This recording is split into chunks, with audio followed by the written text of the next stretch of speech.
Singapura, Malaysia, Arab Saudi, Amerika itu mereka memiliki negara, ada dasar yang kemudian dasarnya di dalam negara. Nah, kita atas kesepakatan bersama Pancasila sebagai dasar negara. Maka saya mengambil Prof. Mahfud ya. Maka apa konsekuensi atau makna ya, penerimaan Pancasila sebagai dasar negara ini harus ada efek, harus ada konsekuensi yang harus diterima oleh bangsa dan negara Indonesia, yaitu berlakunya kaidah-kaidah penuntun dalam pembuatan kebijakan negara, terutama dalam politik hukum nasional. Nah, ini karena kita menyepakati menerima bahwa dasar negara kita Pancasila, maka ada konsekuensi yang harus terjadi di negara Indonesia ini. Konsekuensinya bahwa negara ini nggak bisa menang-menang, negara ini itu nggak bisa seenaknya sendiri main-main ya, seperti anak mainan itu, tapi ada kaidah-kaidah penuntun ya, di dalam pembuatan kebijakan negara, terutama dalam politik hukum nasional.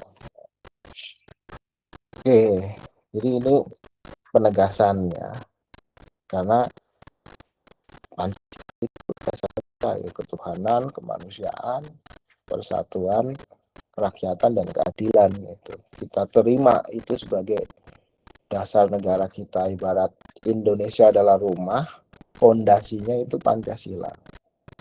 Orang kalau bikin rumah itu kan fondasinya harus kuat. Nah, kita punya fondasi Pancasila, sehingga konsekuensi rumah itu harus ada kaidah-kaidah penuntun pembuatan kebijakan negara itu, supaya rumah ini kuat,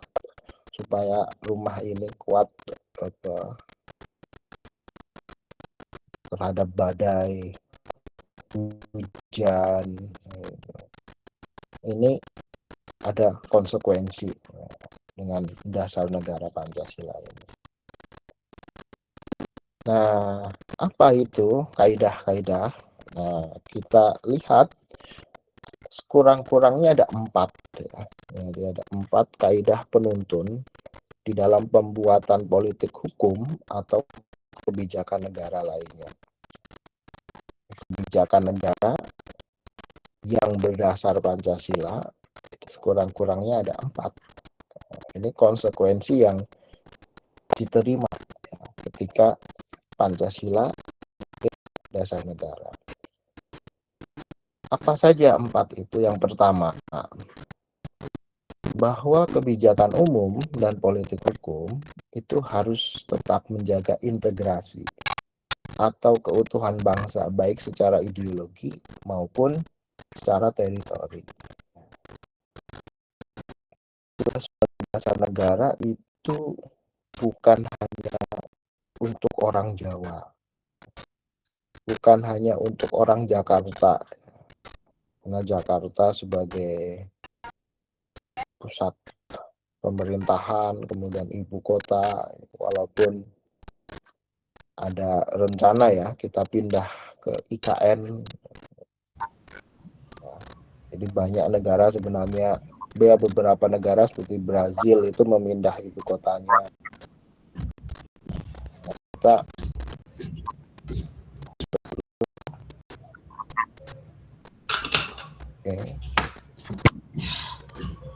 jadi untuk teman-teman bisa di mute ya, supaya sumbernya satu suara saja.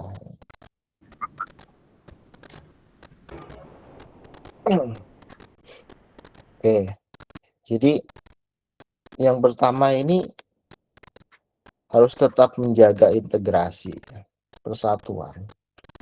Karena memang negara kita itu negara yang majemuk, negara yang plural, negara yang multikultural. Kata persatuan dan kesatuan itu menjadi sesuatu yang penting.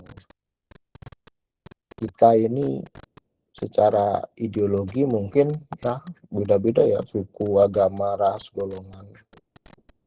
Tapi kalau secara ideologi komunal atau ideologi bersama, negara kita punya Pancasila. Maka kebijakan umum harus tetap menjaga ini, integrasi ini, atau keutuhan bangsa. Ketika ada perpecahan, ini bagaimana menyikapinya kebijakan. Dan kita pernah mengalami misalnya di masa pemerintahan B.J. Habibie ya, karena hanya teritori ya, walaupun Timur ya, sekarang namanya Timor Leste, secara teritori akhirnya dia keluar dari wilayah Indonesia. Ya ada banyak pro dan kontra yang saat itu ya kondisi negara dengan kebijakannya menyatakan bahwa referendum ya, masyarakat Timur disuruh memilih antara merdeka atau gabung Indonesia. Ternyata sebagian besar ingin merdeka dan akhirnya mereka jadi wilayah sendiri. Tapi itu jadi pelajaran ya bagi negara kita, sehingga ada banyak konflik ya, OPM misalnya, Papua Merdeka, GAM, Aceh, Gerakan Aceh Merdeka. Nah ini negara kemudian belajar dari masa lalu bahwa bagaimana agar kebijakan umum dan politik hukum ini tetap menjaga integrasi gitu. Maka sekarang menggunakan banyak jalur diplomasi, tidak kemudian menggunakan cara yang seperti dulu sehingga bisa lepas ya secara teritori. Nah ini baik. Jadi sekali lagi ya, Pancasila ini ideologi Pancasila untuk rakyat Indonesia ya, rakyat Indonesia di Sumatera, Jawa, Kalimantan, Sulawesi, Papua, kecuali Timur ya karena mereka udah menjadi negara sendiri. Jadi ini menjaga integrasi ini penting. Nah, ini kalau perang konflik itu ya banyak yang suka, negara-negara luar itu dulu ketika penjajahan misalnya itu mereka senang kalau kita bersatu gitu. Maka ada politik divide et impera yang dilakukan oleh Belanda itu. Supaya kita itu konflik terus kita nggak bersatu. Gimana caranya ya, dibuat kegaduhan sebagainya. Oke, ini yang pertama. Kemudian yang kedua itu kebijakan umum dan politik hukum ini harus didasarkan pada upaya membangun demokrasi. Ya. Demokrasi adalah kedaulatan rakyat. Sering saudara mendengar ya, dari rakyat untuk rakyat oleh rakyat. Ya. Jadi rakyat ini berdaulat di negara demokrasi. Maka minggu kemarin di negara kita pernah ada penggulingan kekuasaan, ada penggulingan pemerintahan yang menggulingkan rakyat karena kebijakan atau rezim itu korup atau rezim itu sudah membuat banyak krisis, kemudian akhirnya rakyat bergerak. Ini demokrasi ya, kedaulatan rakyat. Jadi rakyat ini bisa melakukan aktivitas yang luar biasa jika kebijakan umum politik hukum itu menyengsarakan. Berbeda dengan negara yang totaliter atau negara kerajaan, itu biasanya ya mereka akan patuh pada rajanya, dibuat sedemikian rupa itu patuh. Kalau demokrasi ini ada kemerdekaan berpendapat, kemerdekaan untuk gitu, kedaulatan untuk menyampaikan opini, gagasan. Ini membangun demokrasi. Jadi kalau pemerintah dikritik oleh rakyatnya, itu ya harusnya pemerintah tidak baper gitu ya. Karena yang dikritik itu bukan manusianya, bukan individunya, tapi kebijakannya. Nah, ketika kebijakan itu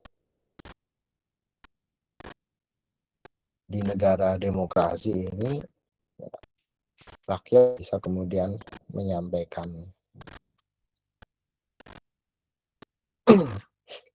kritiknya gitu. Tapi ingat, dan juga nomokrasi. Nah, nomokrasi apa? Negara hukum. Jadi ada kebebasan, tapi ada aturan, ada rule. Sekaligus kita punya demokrasi, menyampaikan ide, gagasan, pendapat, tapi ya tetap ada aturan, ada undang-undang, negara hukum. Nah, negara hukum ini ada yang kemudian menyandarkan pada hukum itu pada satu orang, namanya hukum kerajaan ya. Di hukum itu dipegang oleh satu raja. Apapun kata raja, semua harus ikut. Kalau melawan, berarti bisa kemudian disanksi ya. Sanksinya bisa sangat apa, yang paling ekstrim mungkin sampai bisa dibunuh ya. Negara berdasarkan hukum satu orang, satu manusia. Yang kedua itu negara berdasar kelompok manusia.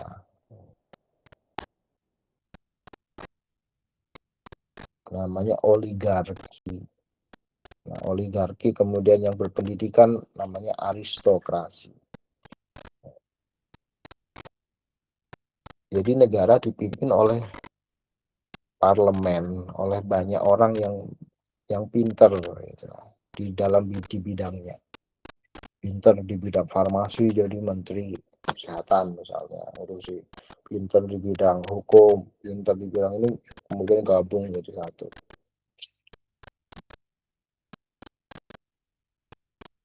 Ini jenis yang kedua. Jadi hukumnya itu tidak satu orang, tapi ada beberapa orang, banyak orang. Nah, jenis yang ketiga, hukumnya dipegang bukan oleh manusia, entah itu satu orang atau sekelompok orang, tapi yang tinggi adalah undang-undang, teks. Ini jenis yang ketiga, bahwa kita negara hukum, yang paling tinggi itu bukan manusia, tapi teks. Manusia itu entah individu ataupun manusia itu sekelompok manusia, tapi ada aturan main. Maka kalau ada orang melanggar, itu kamu melanggar pasal ini, ayat ini, ada aturan. Nah, ini negara hukum. Ini Mahfud nih kalau ngajar, pernah ketemu mahasiswanya, itu benar-benar ada demokrasi dan nomokrasi di dalam perkuliahan.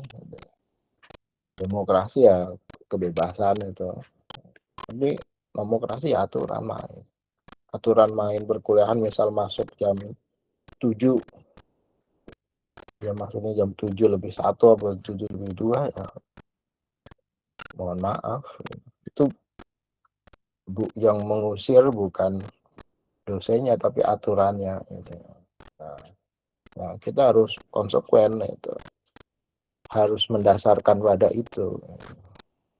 Nah, ini bernegara juga seperti itu, ada kebebasan tapi ada aturan hukum. Oke,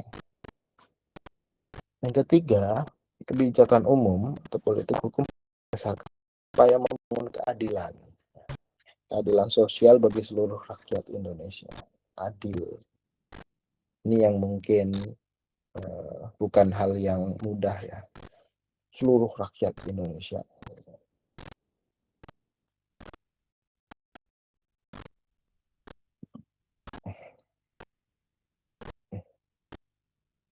Maka kita melihat bagaimana negara ya berusaha ya, berupaya untuk melakukan aktivitas ya, melakukan hal-hal yang agar rakyatnya itu bisa mendapatkan papan, sandang, pangan itu, agar berusaha adil. Walaupun prakteknya kadang-kadang kita agak miris ya. Misalnya pengalaman saja ya, Bapak itu pernah KKN di luar Jawa gitu ya. Itu nama daerahnya itu Maradapan gitu. Di Kepulauan Sembilan. Saudara cek di Google, itu tempatnya di tengah laut gitu ya. Jadi kalau ke sana itu dari Jogja itu mungkin sekitar 24 jam gitu. Harus naik pesawat, naik kapal dan sebagainya. Naik pesawat pun sampai 2 kali. Nah, di lokasi itu, tapi lokasinya indah sekali ya, karena memang masih asri gitu. Itu listrik nggak ada ya. Kalau siang gitu ya. Tapi kalau jadi listrik nyalanya kalau malam gitu. Tapi kalau siang itu saudara itu mati. Apakah memang ya PLN-nya nggak sampai atau apa? Kalau listrik full 24 jam itu saat Lebaran ya. Pokoknya hari-hari besar itu ya. Tahun baru, Lebaran, sebagainya. Natal dan sebagainya ya. Nah, sebenarnya bisa ya, 24 jam.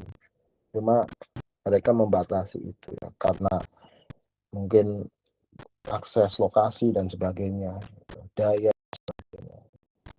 Nah, ini yang kadang-kadang miris ya, kita melihat bahwa ternyata luar biasa luas dan akses akses untuk mendapat, mungkin di Jawa, nah di Jogja ini kita bisa listrik 24 jam, walaupun kadang-kadang mati lampu juga. Air di wilayah di air itu harus beli gitu.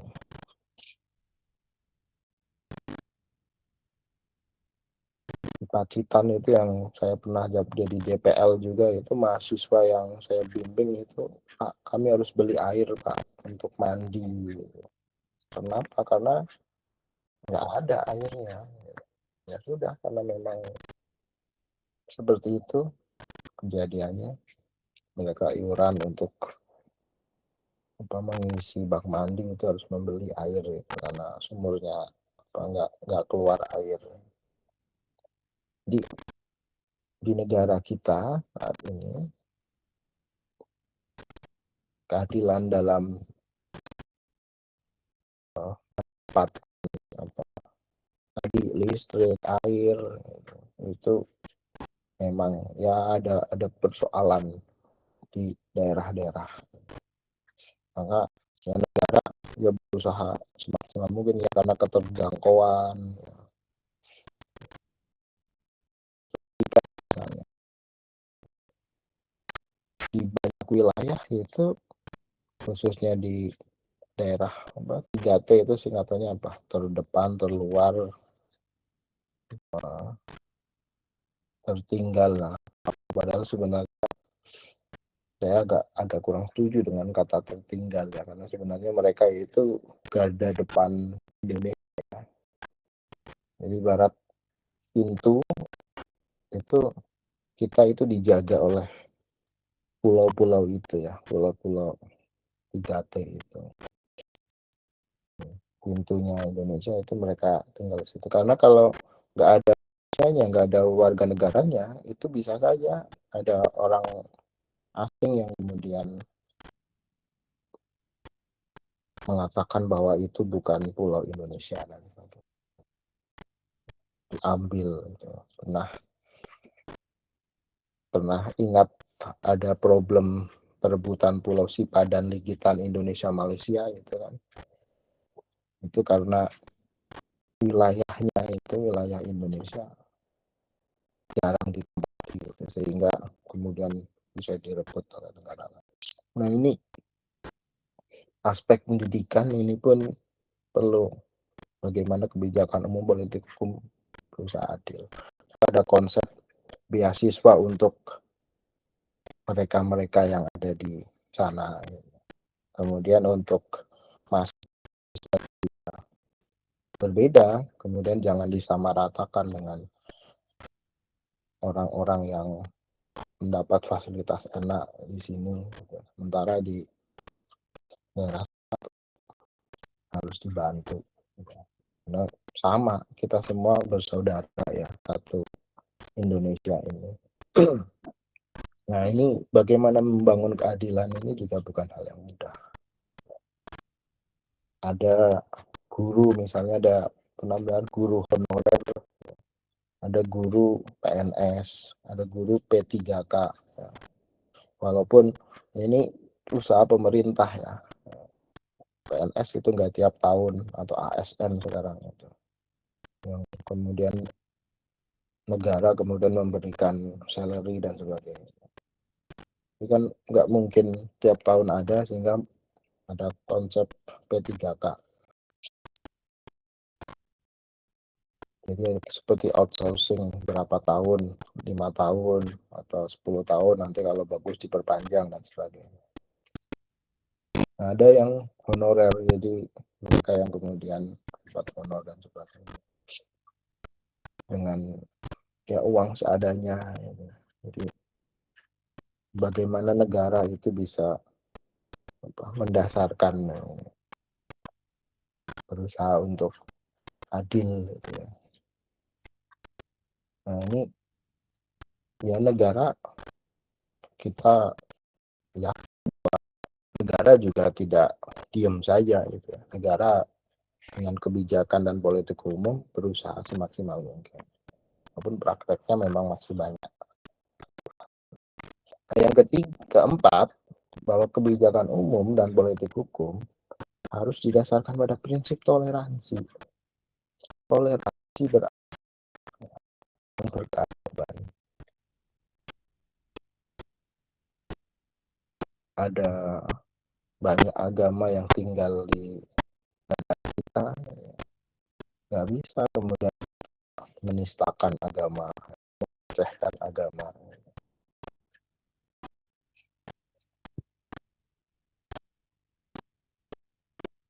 Jadi kalau melakukan tindakan itu ya negara hadir gitu.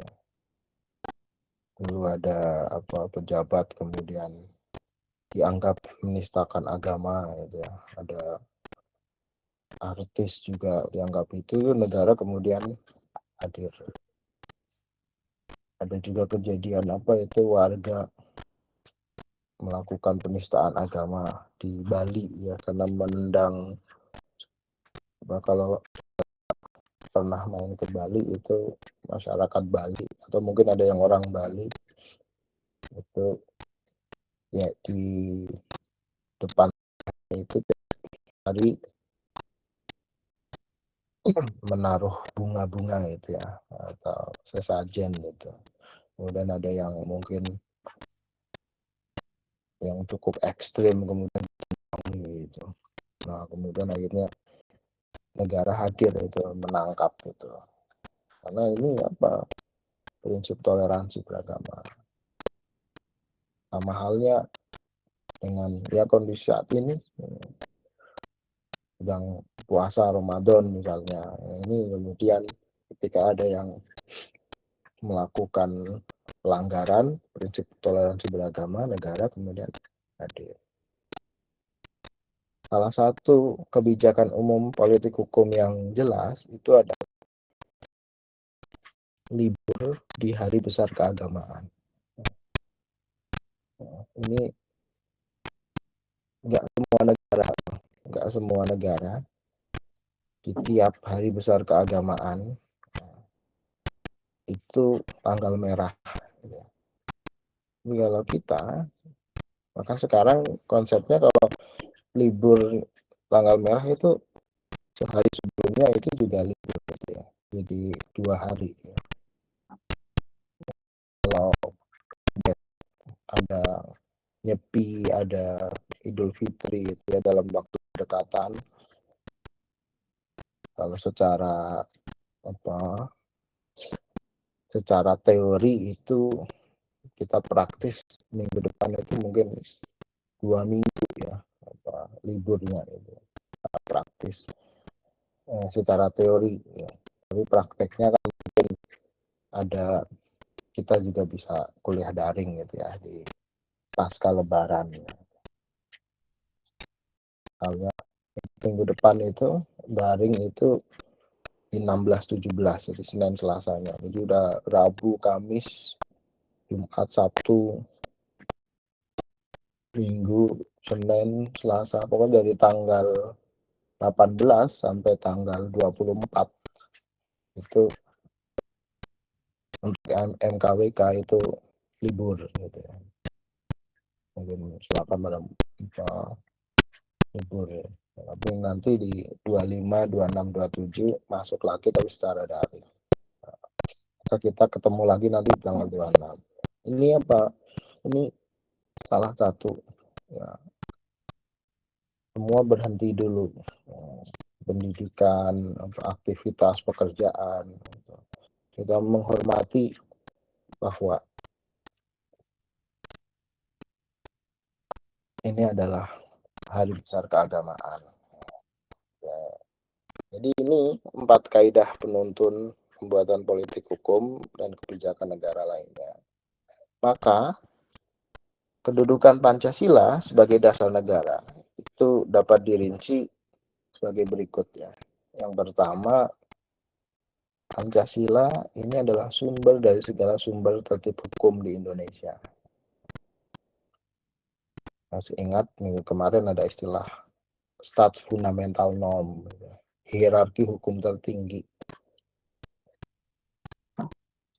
Stats fundamental norm bukan hanya di Jogja saja, di Jawa Tengah, tapi di Indonesia sebagai sumber dari segala sumber tertib hukum. Cara pernah diajari oleh guru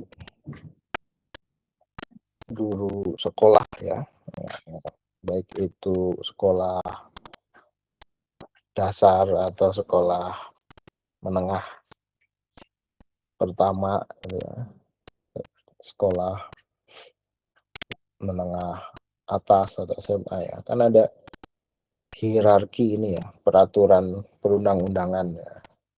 Mulai dari Undang-Undang Dasar 45, kemudian TAP MPR, undang-undang atau peraturan pemerintah pengganti undang-undang Perpu ya, UU atau Perpu, PP, peraturan pemerintah, peraturan presiden, peraturan daerah gitu, daerah provinsi, peraturan kabupaten kota. Ini hierarki hukum.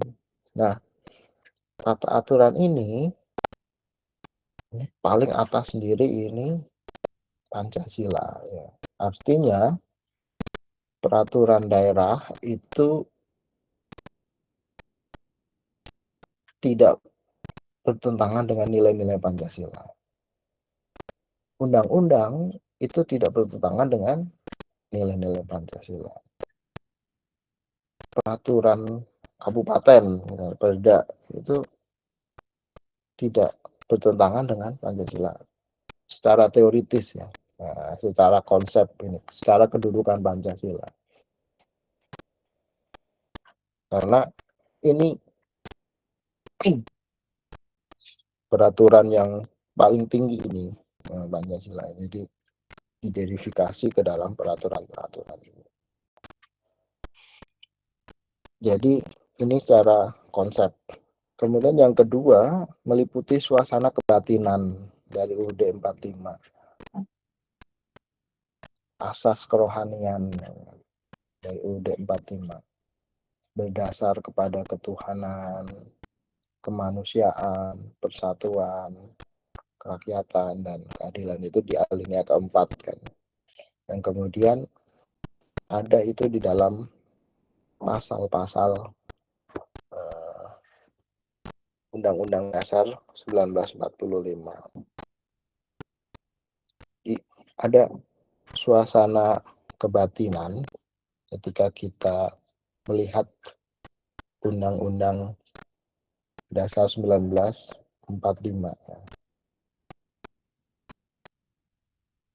Misal di sila pertama itu kan bicara mengenai negara kita adalah negara yang bertuhan gitu ya. Itu ada di dalam pasal 29, pasal 28 bahwa setiap warga negara berhak memeluk agama dan kepercayaan masing-masing gitu ya. Kemudian di sila kedua ya, kemanusiaan itu ada pasal 27, pasal 28, kesamaan kedudukan warga negara di hadapan hukum dan pemerintahan gitu. Hak warga negara untuk mendapatkan pekerjaan dan penghidupan yang layak.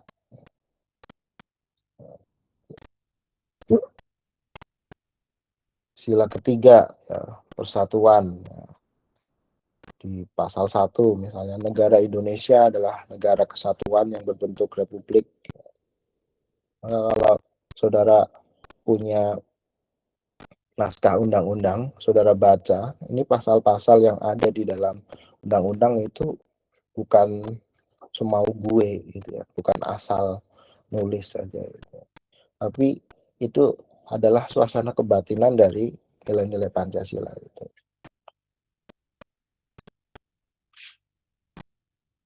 Sila keempat itu ada di pasal 2, kemudian pasal 19, sila kelima di pasal 33 dan 34 gitu ya. Bumi, air dan seluruhnya digunakan untuk kepentingan rakyat. Nah, ini meliputi suasana kebatinan. Pasal-pasal UUD 45 yang ada di dalam batang tubuh UUD 45 ini punya kaitan batin itu kan yang ada di dalam gitu ya, batin. Sementara lahir itu yang ada di luar. Ini teksnya itu yang kita lihat bunyinya negara berdasar atas ketuhanan yang Maha Esa gitu ya, pasal 29 ayat 1. Nah, ini lahirnya itu, tapi batinnya apa? Oh, batinnya Pancasila di sila pertama. Lahirnya di pasal 27 ayat 1 itu kesamaan kedudukan warga negara di dalam hukum dan pemerintahan. Itu lahirnya. Batinnya apa? Oh, kemanusiaan yang adil dan beradab. Jadi gitu ya. Jadi kedudukan Pancasila sebagai dasar negara itu meliputi suasana kebatinan. Kemudian mewujudkan cita-cita hukum bagi dasar negara, baik hukum dasar tertulis maupun yang tidak tertulis. Nah, yang tertulis apa? Ya itu tadi di dalam tata urutan perundang-undangan ya, mulai dari UUD 45, TAP MPR, Perpu atau undang-undang, Perpres itu peraturan presiden, peraturan gubernur, peraturan bupati, ya, Perpres, Permen, ya, peraturan menteri, peraturan gubernur, peraturan bupati, peraturan camat, peraturan desa, gitu ya, peraturan daerah, gitu ya. Nah, ini hukum dasar tertulis. Gitu ya. Kita misalnya ada kuliah Pancasila seperti ini, ada hukum dasar tertulisnya. Kalau nggak ada hukum dasar tertulisnya nggak bisa. Hukum dasar tertulisnya ada di dalam undang-undang bahwa perguruan tinggi wajib mengajarkan Pancasila, kewarganegaraan, agama, bahasa Indonesia itu sebagai MKWK. Maka kemudian diturunkanlah ke SK Rektor ya, di perguruan tinggi, kemudian di Rektor UGM ada SK bahwa ini wajib ini, kemudian masuk di dalam kurikulum semua fakultas. Nah, maka semua fakultas wajib. Jadi nggak asal oh tiba-tiba kenapa saudara harus pergi ke filsafat untuk belajar Pancasila gitu, karena ada dasar tertulisnya gitu. Kenapa Bapak ngajar Pancasila? Karena ada SK tertulisnya. Semester ini Alvaris ini mengajar PPS 48. Nah, kemudian ada SK-nya tertulisnya. Ini hukum dasar tertulis. Kalau nggak ada SK-nya, nggak ada dasar tertulisnya, itu yang susah. Bahkan bisa dikatakan ya nggak bisa kemudian pendidikan atau pengajaran itu kok nggak ada SK-nya mana ini. Nah, susah. Gitu. Tapi ada juga yang tidak tertulis ya. Yang tidak tertulis itu namanya konvensi. Konvensi itu ya adat istiadat, kebiasaan, norma. Gitu.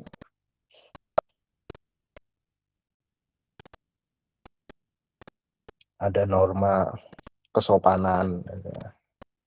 Nah, sopan, saudara sopan dengan orang itu nggak ada kemudian harus tertulis ada yang muda itu harus menghormati yang tua, itu kan biasanya secara lisan gitu ya. Nah,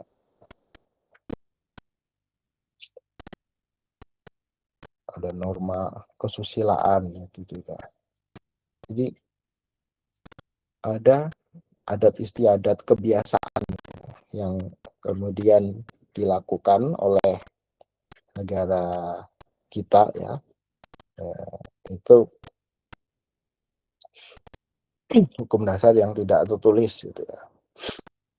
Nah, misal apa contoh konvensi di negara Indonesia ya.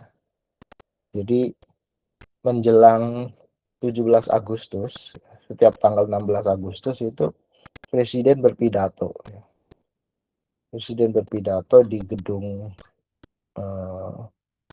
MPR ya, bersama DPR, bersama DPD, itu kumpul semua itu menjelang hari kemerdekaan. Itu nggak ada di undang-undang secara tertulis. Tapi itu dilakukan oleh Presiden Indonesia kapan siapapun presidennya. Gitu. 16 Agustus. Walaupun kadang-kadang misalnya 16 Agustus di hari Minggu atau di hari Sabtu itu bisa kemudian dimajukan atau dimundurkan. Tapi pidato itu tetap dilakukan. Jadi sebagai isinya Presiden menceritakan tentang dari Januari sampai Agustus itu sudah ngapain saja. Nanti Agustus sampai Desember ini mau berbuat apa saja. Pokoknya cerita gitu. Terus menjelaskan juga tentang makna-makna kemerdekaan. Nah, kemudian Presiden memilih menteri-menterinya itu konvensi itu kan. Karena hak prerogatif ya. Sekarang kan ada artis-artis itu yang jadi wamen itu, wakil menteri. Kok bisa seperti itu ya? Itu apa, konvensi gitu. Walaupun biasanya yang ngambilnya dari partai yang kemudian pendukung gitu ya, dari partai pendukung. Tapi ada juga yang orang-orang memang apa, punya keilmuan ya. Saudara tahu itu penyanyi Niji itu, Giring Niji kan sekarang wakil menteri ya, wakil menteri kebudayaan, karena dia juga menjadi salah satu ketua apa PSI gitu ya. Ya PSI itu mendukung pemerintahan zaman sekarang. Nah ini jadi ada konvensi yang kemudian dilakukan gitu ya.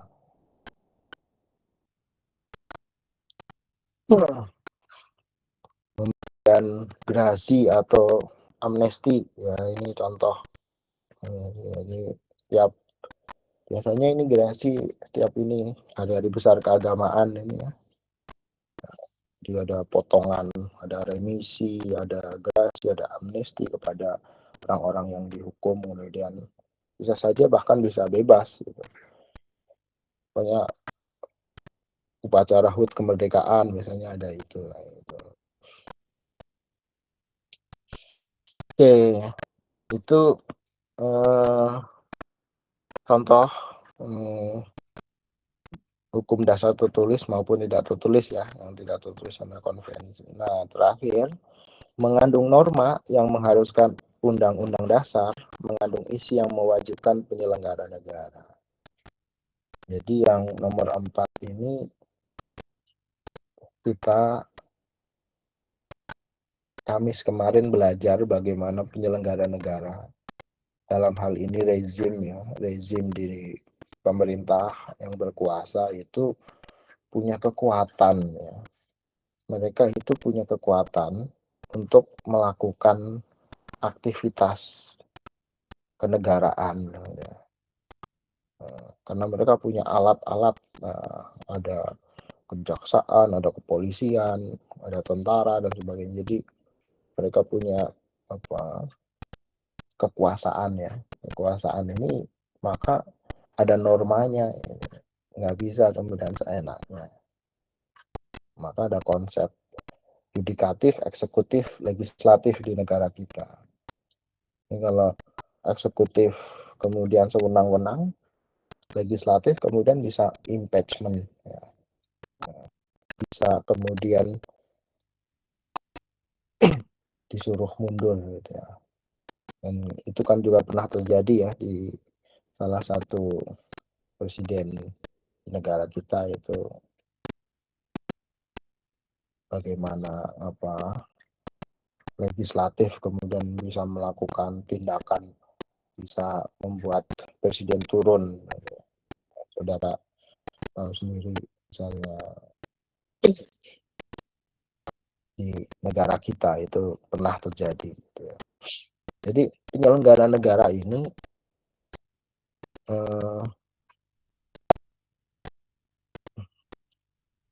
nggak bisa juga kemudian undang-undang ini hanya untuk rakyat gitu ya.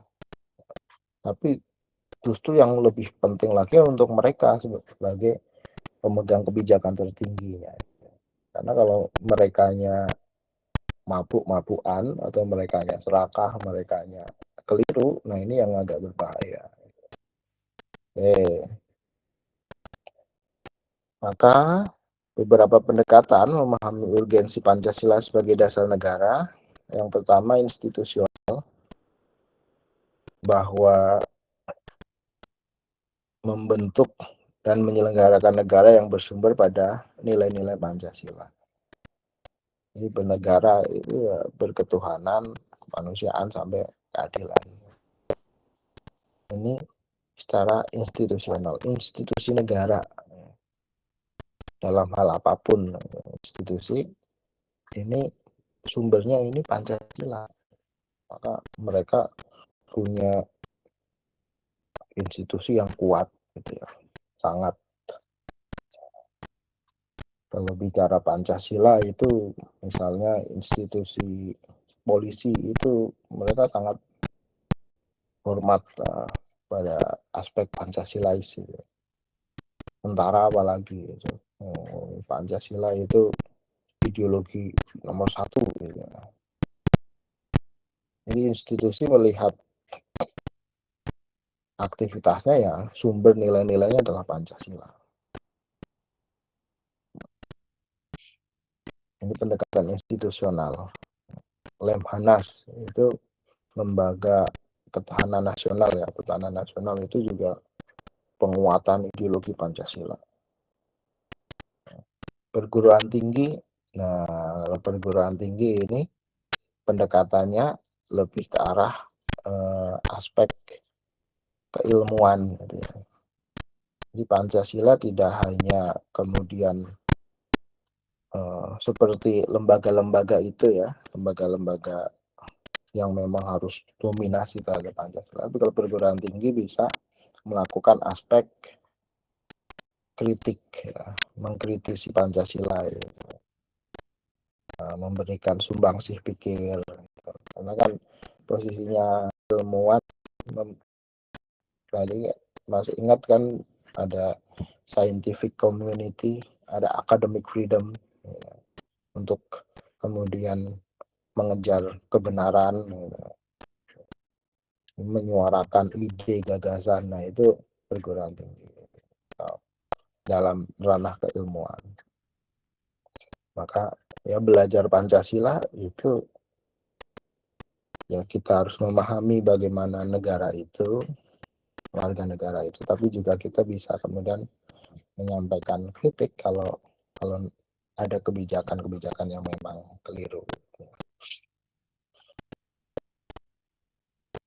Ini institusional.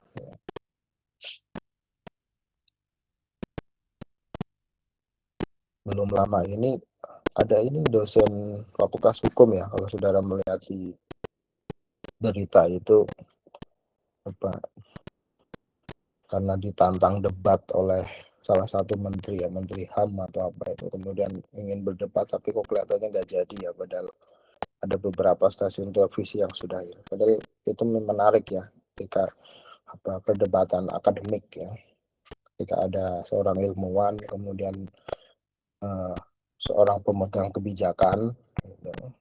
Nah ini ilmuwan kemudian kita bisa melihat kan, kok kelihatannya nggak jadi, menarik untuk melihat itu.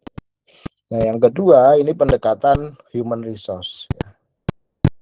Pendekatan kemanusiaan ya, aspeknya aparatur negara yang melaksanakan nilai-nilai Pancasila, kemudian yang selalu memperhatikan prinsip-prinsip good governance. Nah, yang satu institusinya, yang dua ini adalah human resource-nya. Maka mereka-mereka yang menjabat ya sebagai aparatur negara itu dia tidak bisa ngomong seenaknya di ruang publik ya, berbicara seenaknya di ruang publik, karena di dalam aspek ininya dia itu menempel negara ya, dia sebagai aparatur negara. Misalnya menteri ya, seorang menteri negara kemudian mengatakan apa bodoh, tolol atau nggak bisa ya.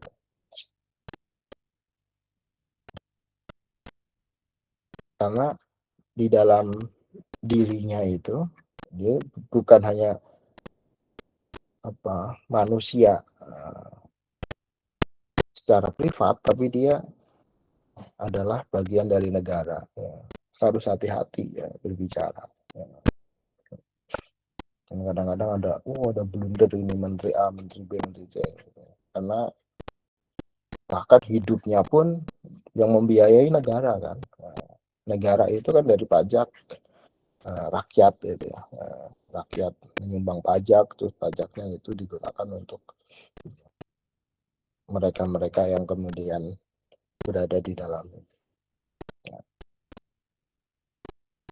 ini ya mungkin saya juga sebagai aparatur sipil negara ya, sebagai ASN itu juga apa ada negara yang kemudian bagaimana saya hidup gitu sebagai di negara ini, negara yang membantu dengan salary dan sebagainya. Cuma ilmuwan ada sisi ini tadi ya, ilmuwan ada sisi kita bisa menyampaikan kritik gitu ya. Sementara memang ada aparatur negara yang memang sifatnya adalah ya siap berperang, melakukan fisik dan sebagainya. Ya. Oke, itu pendekatan mengenai urgensi Pancasila sebagai dasar negara. Nah, itu Pancasila sebagai dasar negara. Ada komentar dulu dari teman-teman?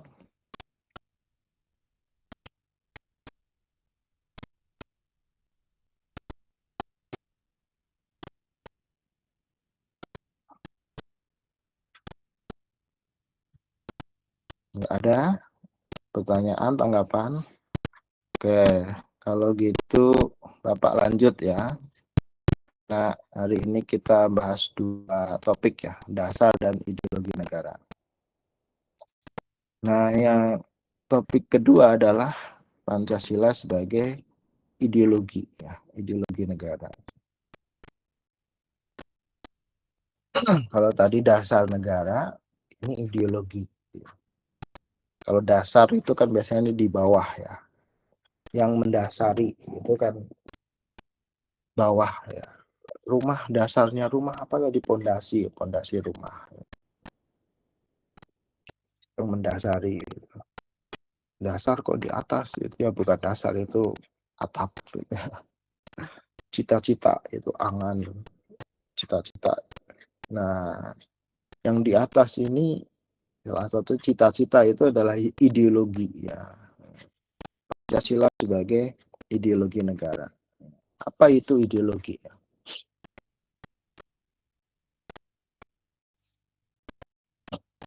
Ada yang mau berpendapat dulu ideologi apa? Sudah pernah mendengar kata ideologi ya? Ada istilah demokrat, konservatif, liberal, republik, sosialis. Nah, ini ideologi bersinggungan dengan kata-kata itu. Maka mungkin kalau ada yang berpendapat, kalau nggak mau menyampaikan secara lisan, bisa secara tulisan ya, karena di sini ada chat juga ya.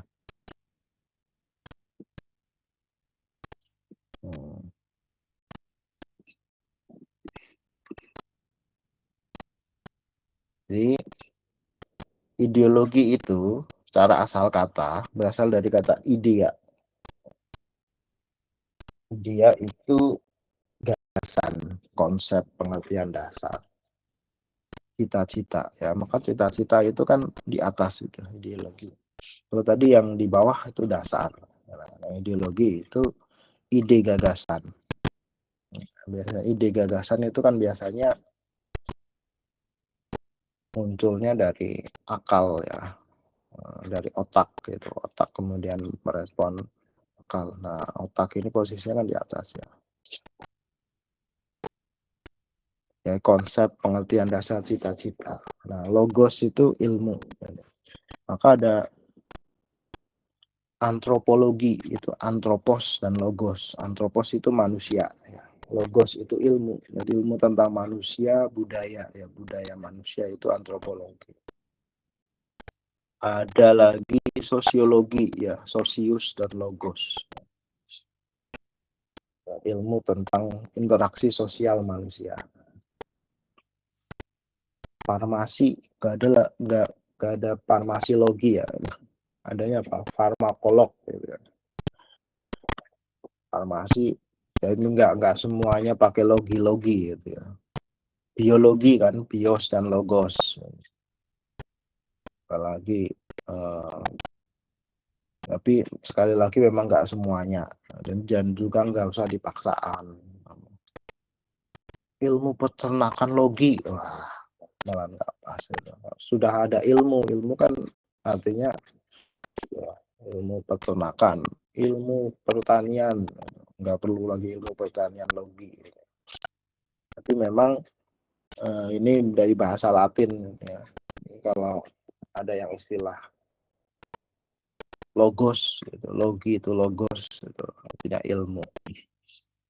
Nah, ideologi secara etimologis itu ilmu tentang ide-ide ya, ajaran tentang pengertian dasar,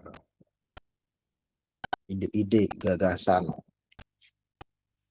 Ideologi didefinisikan sebagai kumpulan konsep yang bersistem yang dijadikan asas pendapat yang memberikan arah dan tujuan untuk kelangsungan hidup. Ini secara asal kata, etimologis, dan KBBI.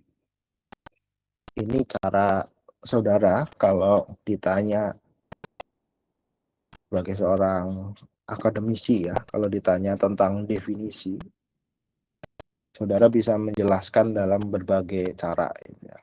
Tadi kan ada pertanyaan, apa itu ideologi? Nah, saudara, dari asal kata etimologis ya, etimologis itu asal kata. Idea dan logos. Ya. Dari KBBI, dari terminologis, nanti dari pemikiran para tokoh. Nah, itu. Jadi, kita di dalam mendefinisikan sesuatu itu ada sumbernya. Nah, pandangan para tokoh, jadi tokoh ada banyak sekali yang kemudian mendefinisikan ideologi ya, yang berbeda-beda juga ya mengenai ketika ditanya apa itu ideologi ya, yang pertama ada filsuf Prancis namanya Anthony de Stade Tracy. Tracy ini bukan terasi ya. Kalau lidahnya orang Jawa itu terasi itu kan bahan makanan gitu ya. Dia filsuf Prancis yang hidup di 1700 1800 ya, di 1734 dia lahir, kemudian meninggalnya di 1836 ya. Nah, jadi dia menyebut ideologi itu science of ideas ya. Studi tentang asal mula, studi tentang hakikat, studi tentang perkembangan ide-ide manusia. Di awalnya dia melihat bahwa di Prancis itu kan Napoleon Bonaparte sebagai rajanya itu merasa bahwa ya ideologi tunggal itu. Ya ideologinya siapa? Ideologi negara ya ideologi Napoleon. Nah, dia melihat bahwa ya nggak seperti itu. Semua orang itu bisa apa mengembangkan ide-idenya gitu ya. Rakyat itu bisa kemudian mengembangkan ide-ide. Maka muncul ada banyak ide-ide gagasan, tidak hanya ideologi satu orang gitu ya, tapi ada apa, materialisme, kemudian ada liberalisme dan sebagainya. Nah, ini muncul ya bahwa perkembangan pemikiran ide-ide itu bisa cukup panjang gitu. Idealisme, realisme ya, kapitalisme ya, isme-isme kan ada banyak sekali. Kemudian berikutnya ada tokoh namanya Jorge Laren ya. Jorge Laren ini sosiolog ya, sosiolog. Bahkan beliau masih hidup ya sekarang itu, karena ya lahirnya itu sekitar 1942 ya, jadi 3 tahun sebelum Indonesia merdeka. Usianya berapa berarti sekarang? 83 ya, jadi memang udah ini, tapi pandangannya tentang apa ideologi ini, the concept of ideology, jadi salah satu buku yang terkenal yang dibuat oleh Jorge Leren ini ya, yang kemudian menegaskan bahwa konsep ideologi ini erat hubungannya dengan perjuangan pembebasan borjuis dari belenggu feodal. Kemudian ada tokoh namanya Niccolo Machiavelli. Nah, ini 1460 sampai 1520. Dia melihat kalau ditanya mengenai ideologi, ini yang secara langsung berkaitan itu ada 3 ya, agama, kekuasaan, dan juga dominasi. Nah, jadi bagi Machiavelli, ideologi ini berkaitan dengan kekuasaan, berkaitan dengan agama. Jadi orang yang punya ideologi yang kuat itu yang bisa mempertahankan kekuasaannya, gitu. Mempertahankan kekuasaan dengan segala cara. Saking kata segala cara ini berarti ada taktik yang tidak bermoral, mungkin taktik yang licik, itu bisa dilakukan oleh taktik yang kejam gitu. Jadi penguasa dengan ideologinya itu ditakuti gitu. Daripada dicintai, itu orang itu patuh karena takut menggunakan prinsip tujuan menghalalkan segala cara. Nah, ini bagaimana fenomena ideologi ya, dominasi kekuasaan, dan kemudian makanya kan kadang-kadang ada yang menggunakan segala cara, yaitu politik identitas ya, yang menggunakan agama untuk meraup suara banyak. Nah, ini Niccolo Machiavelli yang melihat poin-poin utama ideologi itu seperti itu. Kalau jadi penguasa itu harus ditakuti agar ideologinya kuat. Harus dengan adanya ketakutan ini akan hukumannya tidak pernah gagal. Maka teorinya Niccolo Machiavelli ini banyak tokoh-tokoh seperti Hitler, Benito Mussolini itu kemudian menggunakan gitu ya, fasisme, nazisme, menggunakan agar orang-orang takut ya. Penguasa itu bisa kuat ketika bisa menakuti banyak orang. Kemudian ada tokoh namanya Karl Marx, mungkin saudara pernah mendengar ya. Marx itu realitas material lah yang menentukan kesadaran, cara-cara produksi barang dalam kegiatan kerja. Jadi bagi Marx itu ada suprastruktur ya, yang kemudian mendasari segala hal, yaitu realitas materi. Materi ini berarti kan ekonomi. Nah, kalau ekonomi manusia itu kuat, maka dia hidupnya enak, gampangnya gitu. Jadi ada aspek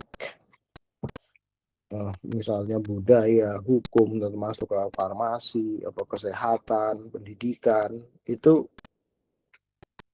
struktur atas, tapi struktur bawahnya itu yang mendasari atau ideologinya adalah yang paling kuat adalah ekonomi. Jadi gimana caranya agar kamu pendidikannya enak, kesehatannya enak, kuatkan ekonomimu. Nah, ini pandangannya Marx. Maka kita ini ditentukan oleh materi, ya, ditentukan oleh aspek materi, dan materi. Kejarlah materi. Nah, salah satu yang kemudian agak kurang pas karena dia dia agak menegasikan spirit gitu ya, spiritual atau rohani, kejiwaan itu akan kemudian ditolak gitu. Tapi materi lah yang utama. Jadi kalau saudara punya uang itu ada banyak orang yang kemudian menghormati saudara gitu. Ada banyak orang yang kemudian mau berteman dengan saudara. Tapi kalau nggak punya materi itu orang-orang meninggalkan saudara. Nah, Marx itu, maka oleh karena itu kejarlah materi sebanyak-banyaknya. Nah, yang kemudian dari Marx ini muncullah partai komunis. Nah, kemudian ada Mubiarto, ideologi ini doktrin, kepercayaan yang menjadi pedoman kerja ya untuk mencapai tujuan masyarakat. Sebagai Mubiarto ini ekonom ya dari UGM ya, dari Fakultas Ekonomi. Jadi doktrin kepercayaan untuk pegangan pedoman kerja masyarakat bangsa. Kemudian dari Suryanto, ideologi refleksi manusia berupaya menjaga jarak dengan dunia kehidupannya. Makanya kan dunia kehidupan saat ini ideologi kan gagasan, gitu. Ada jarak. Ini ke depan ini akan seperti apa, gitu ya. Sehingga dia punya kemampuan itu, sehingga dia punya ide gagasan yang paling kuat, misalnya kapitalisme. Nah, kapitalisme itu apa? Dia bisa memahami gitu, dengan dunia kehidupannya. Sastra Prateja, ideologi ini orientasi pada tindakan, gagasan pemikiran, tapi ada orientasi tindakan. Kalau gagasan saja, misalnya saudara beragama gitu ya, tapi nggak pernah ke agamanya Islam misalnya. Di Islam itu ada sholat, zakat, puasa, gitu. Adat, ya, naik haji mampu. Nah ini tapi nggak saudara lakukan. Nah ini nggak ada tindakannya. Berarti secara ideologi itu hanya dalam pikiran, gitu ya. Istilahnya Islam KTP. Gitu. Tapi nggak melakukan ajaran-ajaran. Ya, maka orientasi pada tindakan. Ya. Ini nggak hanya pikiran saja, tapi juga di dalam tindakan atau perbuatan. Kemudian Martin Seligger, ideologi ini kumpulan kepercayaan, penolakan, kepercayaan dan penolakan. Ya. Diungkapkan dalam pernyataan bernilai. Jadi bagi Martin Seligger, bisa saja di sebuah negara itu dia menolak ideologi lain, tapi bisa menerima juga ideologi lain. Nah ini Martin Seligger. Oke, ada dua jenis ideologi Martin Seligger, yaitu fundamental dan juga operatif. Yang fundamental ini preskripsi moral, sementara yang operatif adalah preskripsi teknis. Ya. Kalau yang fundamental adalah penekanan moral, gitu, agar misalnya Pancasila di Indonesia, Pancasila sebagai ideologi agar moral warga negara yang ada di negara Indonesia itu punya moral Pancasilais. Nah, ini ideologi fundamental ini dikuatkan agar kita ini negara Indonesia ideologinya Pancasila. Berarti moral kita harus moral yang Pancasilais. Moral Pancasila seperti apa? Yang berketuhanan, berkemanusiaan, sampai berkeadilan. Nah, ada ideologi operatif. Lalu gimana caranya ya, agar ketuhanan, kemanusiaan, sampai keadilan itu bisa. Kemudian ada teknis ya. kemudian dideskripsikan oleh negara jadi undang-undang itu, kemudian jadi buku-buku, kemudian diajarkan di SD, SMP, SMA, sampai perguruan tinggi gitu. Diajarkan terus-menerus. Walaupun sudah dewasa seperti saudara sekarang masih belajar Pancasila lagi. Wah, sampai kapan lo ya hanya 5 sila kan. Pancasila ya bicara ketuhanan, kemanusiaan, tapi itu diajari terus. Itu teknis supaya ini menguat moral Pancasila. Dua jenis ideologi yang berbeda, satu moral, yang satu teknis. Ini yang fundamental, preskripsi moralnya itu di tengah, kemudian yang teknis ini yang di tengah ini teknisnya. Oke, sekarang fungsi ideologi ya. Kenapa harus ada ideologi? Kenapa negara harus punya ideologi? Saudara lihat bahwa ketika negara nggak punya ideologi itu negara lain bisa kemudian melakukan penyerangan, bisa diserang karena ideologinya nggak kuat, bisa diambil atau bisa ditaklukkan gitu, karena ideologinya nggak kuat gitu. Nah, fungsi ideologi yang pertama itu struktur kognitif ya. Jadi untuk menafsirkan dunia setelah kejadian-kejadian di lingkungan. Saya kasih contoh misalnya Pancasila, itu struktur kognitifnya di sila pertama adalah berketuhanan yang Maha Esa gitu ya. Jadi negara Indonesia adalah negara religius, negara yang bertuhan, bukan negara ateis gitu ya. Ini struktur kognitif negara kita. Tapi kalau struktur kognitif negara liberal itu ya mereka ateis sah-sah saja gitu. Biarkan saja gitu.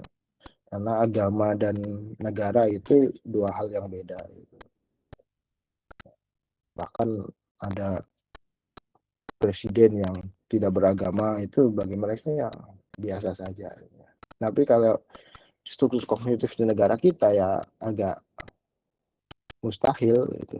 Ada pemimpin negara yang tidak beragama gitu. Karena sila pertama negara kita adalah ketuhanan yang Maha Esa. Ini di dalam sila pertama. Sila 2, 3, 4, 5 itu struktur kognitifnya juga ada. Kemudian yang kedua orientasi dasar. Ini membuka wawasan, menunjukkan tujuan dan kehidupan manusia. Kemudian yang ketiga menjadi pedoman dan pegangan bagi seseorang untuk melangkah bertindak. Jadi ada pedoman gitu ya.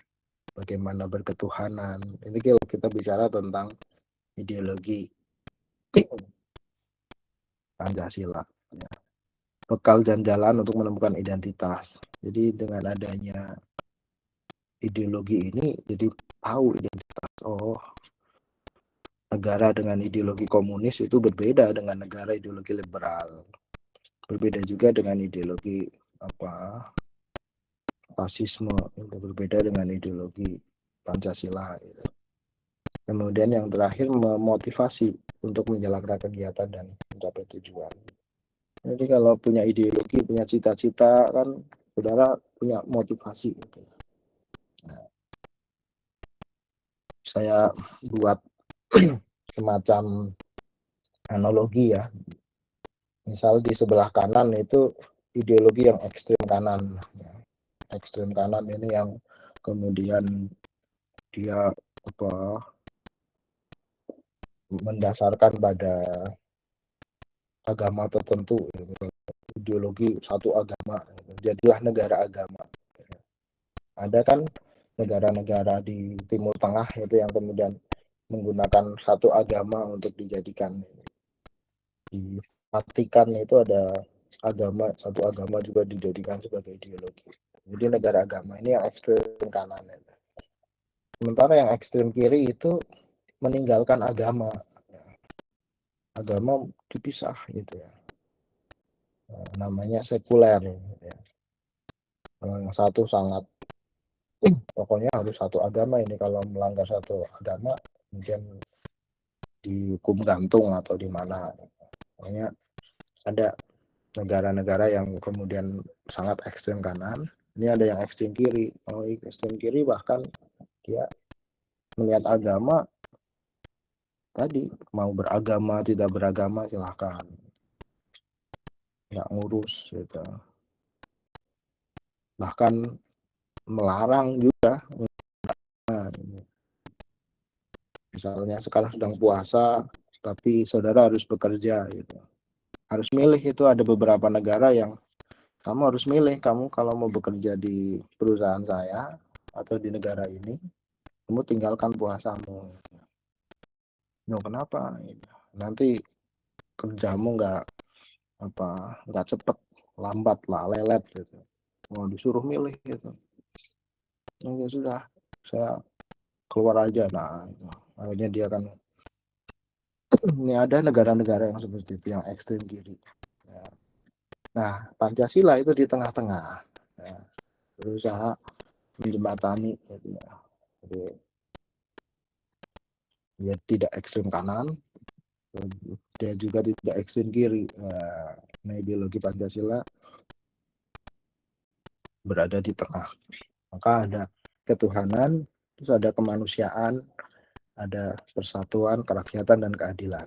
Nah, itu gambaran ideologi ya. Contoh supaya saudara mudah memahami. Nah, ini jenis ideologi di dunia banyak sekali. Dan saudara lihat ada yang ekstrem kiri, ya. Tapi juga ada yang ekstrem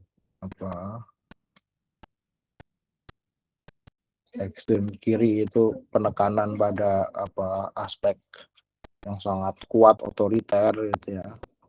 Kemudian ada yang ekstrem kanan yang kebebasan gitu. Kamu boleh ngapain aja gitu. Yang penting bayar pajak gitu ya, tapi boleh melakukan aktivitas liberal yang kemudian tadi negara nggak mengatur itu. Nah, yang di tengah-tengah ini ya Pancasila berusaha posisinya di tengah. Nah, yang contohnya ada Marxisme, Leninisme, komunisme, itu jenis ideologi yang tadi penguatan pada aspek realitas materi ya, kekuasaan, realitas materi yang paling kuat. Liberalisme, liberal itu kebebasan individu ya. Kata kuncinya liberalisme, kebebasan individu. Kapitalisme itu pasar ya. Ini bukan hanya pemerintah yang kemudian menjadi pegangan, tapi juga pasar ini menjadi yang dikejar gitu ya. Eksistensialisme, eksistensi mendahului esensi. Yang eksistensi ini yang kesadarannya, kesadaran kita tentang eksis ya, eksistensi. Penekanannya pada bagaimana misalnya saudara yang contoh, jadi manusia itu punya kebebasan mutlak untuk menciptakan maknanya sendiri gitu ya. Saudara misalnya pengen jadi orang yang baik, orang yang pintar, itu eksis, maka eksis saja gitu, lakukan itu terus gitu. Nanti akan akan eksis dengan sendirinya. Ini eksistensi.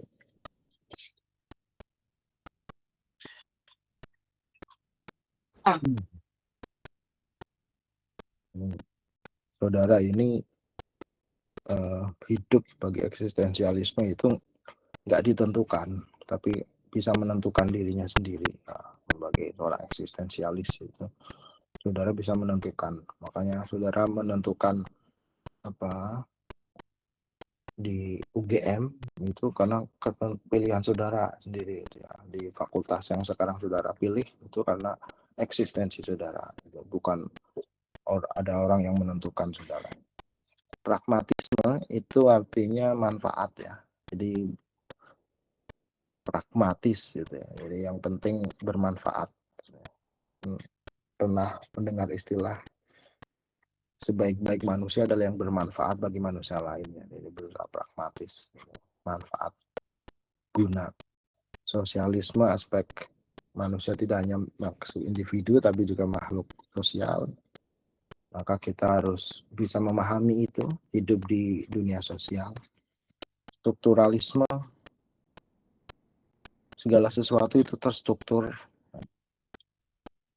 Jadi realitas itu terstruktur. Ada polanya. Karena lihat negara itu ada struktur negara. Ada presiden, wakil presiden, menteri-menteri, gitu, DPR itu. Nah itu bernegara. Di kampus, saudara, di fakultas itu ada dekan, wakil dekan, kemudian staff-staff gitu ya. Itu struktur itu.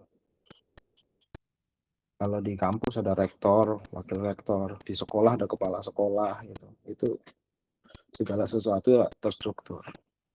Kita berbicara itu terstruktur juga. Ada kalimat subjek, predikat, objek, keterangan gitu ya. Jadi kalau nggak ada objeknya ini nggak jelas ini kalimat. Nggak ada subjeknya juga nggak jelas gitu. Terstruktur, ini strukturalisme. Nah, dia melihat realitas seperti itu. Realitas itu bukan acak-acakan tapi sudah terstruktur, ada polanya. Postmodernisme ini jenis ideologi yang melihat kebebasan, bukan dia menolak ideologi tunggal. Misalnya, pokoknya yang paling benar adalah Marxisme, itu dia tolak. Yang benar adalah sosialisme, dia tolak. Yang benar adalah bourgeois, ya dia tolak. Jadi dia melihat bahwa kita harus mendengarkan suara-suara, tidak hanya suara mayoritas itu ya, tapi suara minoritas juga harus didengar. Misalnya membahas tentang lingkungan alam itu tidak hanya mendengar peneliti-peneliti tentang lingkungan alam, tapi juga kita harus mendengar mereka-mereka yang memang hidup di hutan, gitu ya. Suku-suku anak dalam, suku Baduy dan sebagainya yang itu. Suara mereka perlu didengar juga. Postmodernisme itu membuka wacana agar realitas itu tidak tunggal ya, tapi jamak, tapi plural. Jadi siapapun bisa berpendapat, bisa menyampaikan gagasan. Nah, maka pentingnya Pancasila sebagai ideologi, kita lihat identifikasi ya. Jadi di Marxisme ini komunisme kenapa bertentangan karena dimensi religiusitas ya. Tapi kalau dimensi tadi komunisme kan, Marxisme itu lebih menekankan pada materi. Nah, kita hidup kan gak hanya materi ya. Setiap suatu saat kita juga akan meninggal, kemudian apa materi kita untuk apa kalau yang digunakan hanya foya-foya, kejahatan dan sebagainya. Nah, ini bertentangan dengan dimensi religius di sila pertama. Sila kedua itu aspek individualisme di dalam liberalisme. Individu Pancasila ketika bertemu dengan ideologi-ideologi lain. Contohnya Marxisme, contohnya liberalisme, contohnya kapitalisme. Ada penolakan. Kenapa liberalisme, kapitalisme, Marxisme itu terbentur dengan nilai-nilai Pancasila. Kalau Pancasila gotong royong, tapi kalau liberalisme itu individualisme. Pancasila kerakyatan, ekonomi kerakyatan, sementara kapitalisme itu kebebasan individu untuk menguasai sistem perekonomian negara.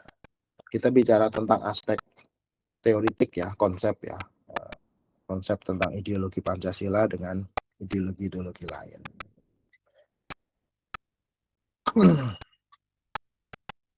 Oke, beberapa tantangan dewasa ini, budaya global ini terbuka sekali ya, pluralisme etnis dan religius, persaingan plural heterogen ini yang kita bicara mengenai ideologi, kita punya ideologi Pancasila, tapi dunia saat ini itu batas-batas geografi itu tidak menjadi persoalan. Yang penting kamu memang bisa punya kemampuan gitu ya, kepintaran, kecerdasan itu nanti bisa melalang buana, itu bisa memberikan ide gagasan itu. Jadi, tidak lagi tunggal tapi juga bisa bersinergi gitu ya. Maka kan menjulang tinggi gitu kan aspek bagaimana dunia global saat ini. Tantangan saudara saat ini ya bukan hanya teman sekelas saudara nanti kalau misalnya dalam bekerja itu, tapi juga mereka-mereka di universitas lain, mereka-mereka di negara lain juga yang sedang sekolah. Apalagi sekarang tantangannya lebih ke AI, gitu, ya, teknologi dan sebagainya. Pengetahuan itu penting. Maka Pancasila ini menjadi sangat penting untuk identitas karakter, ya. Meliputi pembangunan, keadilan, kemudian masyarakat beragama, pemecahan masalah, menjaga persatuan, berinteraksi. Jadi kenapa ideologi ini masih sangat penting di era saat ini, karena karakter-karakter ini ada di dalam nilai-nilai Pancasila. Nah, kemudian beberapa unsur sosiologis, saya agak cepat karena waktunya hampir habis ya. Membentuk Pancasila sebagai ideologi negara, ini di dalam sila ketuhanan, ini ada kepercayaan terhadap adanya kekuatan gaib. Dulu kan ada istilah apa, dinamisme, animisme, itu kan sudah ada gitu ya. Kemudian bahwa percaya pada aspek yang supranatural. Kemudian di sila kemanusiaan itu ada penghargaan, menghormati orang lain, nggak senang-senang. Sila persatuan ada aspek solidaritas, setiap kawan. Sila kerakyatan, menghargai pendapat, musyawarah. Di sila keadilan sosial itu suka menolong dan menjalankan gaya hidup sederhana, ya, tidak mencolok atau berlebihan. Oke.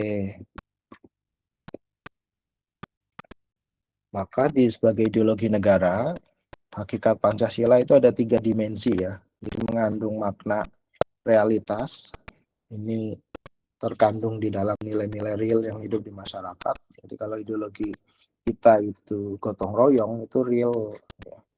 Ada aspek gotong royong di dalam ketuhanan, toleransi beragama, gotong royong dalam kemanusiaan, gotong royong dalam persatuan, kerakyatan, dan keadilan. Kemudian dimensi idealitas, cita-cita yang ingin dicapai ya dalam kehidupan bermasyarakat. Jadi negara kita ya punya cita-citanya apa ya? Negara yang bertuhan, negara yang religius, negara yang humanis, negara yang nasionalis, negara yang berkerakyatan, demokratis, dan negara yang berkeadilan. Ya. Nah, dimensi fleksibilitas ini ada relevansi ya, mengembangkan pemikiran-pemikiran baru tentang nilai-nilai dasar. Ini munculnya buku-buku, jurnal-jurnal, riset-riset tentang Pancasila, ini untuk menguatkan bahwa ketika kita bicara di Pancasila di era sekarang, itu ada hal-hal yang kemudian bisa mengembangkan pemikiran baru. Misalnya bagaimana Pancasila dengan AI. Apakah ada etika Pancasila yang bisa digunakan di negara ini terhadap perkembangan AI yang luar biasa. Nah, ini fleksibilitas. Maka muncul aturan-aturan baru juga kan ketika bicara mengenai di zaman sekarang itu ada undang-undang di zaman teknologi lah, UU ITE ya misalnya, itu kan dulu nggak ada itu ITE, nah, sekarang ada fleksi. Kenapa? Karena ITE itu fleksibel, itu melihat zaman sekarang memang teknologi itu perlu ada aturannya. Oke, jadi itulah Pancasila sebagai dasar negara dan Pancasila sebagai ideologi. Jadi slide-nya ada banyak ya, ada berapa ini? 23 ya, jadi saya coba percepat. Jadi minggu depan tanggal 19 kita libur. Silahkan selamat hari raya bagi yang merayakan. Kemudian ketemu lagi secara daring nanti di tanggal 26 ya, secara daring, masih secara daring. Kita masih ada topik etika Pancasila. Saya kira cukup untuk hari ini. Saya akhiri, semoga bermanfaat. Assalamualaikum warahmatullahi wabarakatuh. Waalaikumsalam warahmatullahi wabarakatuh. Terima kasih Bapak. Baik.